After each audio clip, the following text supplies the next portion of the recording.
আসসালামু আলাইকুম। আজকে আরেকটি সিম্পল একটা রেসিপি নিয়ে হাজির হলাম। এটা আমার বাসার লিটল চ্যাম্প নিজে নিজেই বানিয়ে খেতে পারে। যেহেতু আমি এটা ভিডিও করব, তাই আমি এটা আজকে তৈরি করেছিলাম।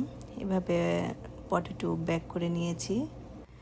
তারপর পটেটোগুলো মাঝখানে কেটে 2 ভাগ করে আমি একটু ব্ল্যাক পেপার, তারপর একটু লবণ, তারপর একটু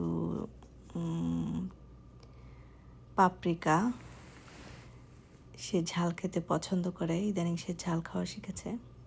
তারপর একটু চিলি ফ্লেক্সও দিই, একটু লবণ দিয়ে। উপরে একটু চিজ দেয় সে। চিজগুলো আলুর উপরে দিয়ে দেয়, দিয়ে আবার 30 সেকেন্ড একটু গরম করে। গরম করানোর পরে এগুলো একটু মেল্ট হয়ে যায়, খেতে অসাধারণ লাগে। আর আমি চিকেনগুলো ফ্রাইতে আগেই ভেজে নিয়েছিলাম, সেটা আপনাদেরকে দেখাইনি। তো এভাবে সে স্কুল থেকে এসে নিজে নিজেই লাঞ্চ, রাতের ডিনার খেয়ে ফেলে। মাকে একটু রিলিফ দেয়। তাই আপনাদের সাথে ভিডিওটি শেয়ার করলাম। এটা খেতে অসাধারণ লাগে, আপনারাও খেতে ট্রাই করে দেখতে পারেন। সোয়া পেজের সঙ্গে থাকবেন।